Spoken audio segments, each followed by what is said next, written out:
In September, Hurricanes Irma and Maria slammed the Caribbean in quick succession, pulverizing infrastructure, leveling homes, and stripping entire islands of vegetation. After Irma alone, it was estimated that costs to rebuild St. Martin could exceed $1 billion and Anguilla $200 million, and those are only two islands. Following the hurricanes, some governments may have to rebuild trust as well as homes. While the international community has rushed to assist, the cleanup bill is mostly footed by each country's government. And despite their location in the Caribbean Sea, some of those nations' leaders are seated in different countries. The islands' plights have been reminders that despite their small size, overseas territories can be a big responsibility for governments abroad. Post-colonialism, the idea of an overseas territory seems dated, but they exist. Those in the Caribbean affected by that hurricane include Anguilla UK, British Virgin Islands UK, Turks and Caicos UK, US Virgin Islands US, Puerto Rico US, St. Martin France and Sint Maarten Netherlands. Irma and Maria Hashemi explains these are mainly islands unusually small and are not considered by the international community to be under occupation. Some are inhabited only by populations who migrated there under colonial rule or afterwards.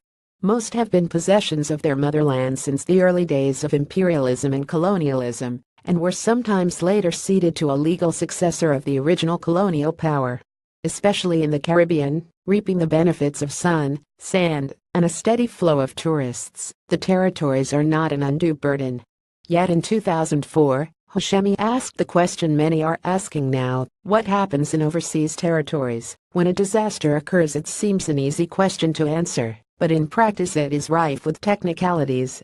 As Hashemi writes, who is responsible? Is it the populations themselves, the local or regional administrations, or the central institutions in Brasilia, Canberra, Copenhagen, London, Paris, Pretoria, Santiago, The Hague or Washington? And, for effective and efficient relief, are there structures of alert and response? If there are structures of emergency management, are these applied to the particularity and remoteness, to the special needs of small non-urbanized populations, like those in many of the overseas territories? Do the overseas territories or their populations have a legal claim to assistance from their motherlands? Is the central state liable for damages incurred due to bad management or neglected disaster relief? These questions are difficult to address, and the recent catastrophic hurricanes have revealed that many of them have remained unanswered. While France has been praised for its quick reaction, Brits faced criticism of their handling of the situation, and resentment was brewing in the US Virgin Islands after the storm. Following the hurricanes, some governments may have to rebuild trust as well as homes. One resident of the US Virgin Islands said, "Nobody is talking about us. It's like they forget that we're all Americans." JSTOR citations: when disaster strikes small islands. The right of overseas territories and microstates to claim international attention by Irma and Maria Hashemi. Verfassing und Recht in Übersee Law and Politics in Africa, Asia, and Latin America, Vol. 37, No. 44.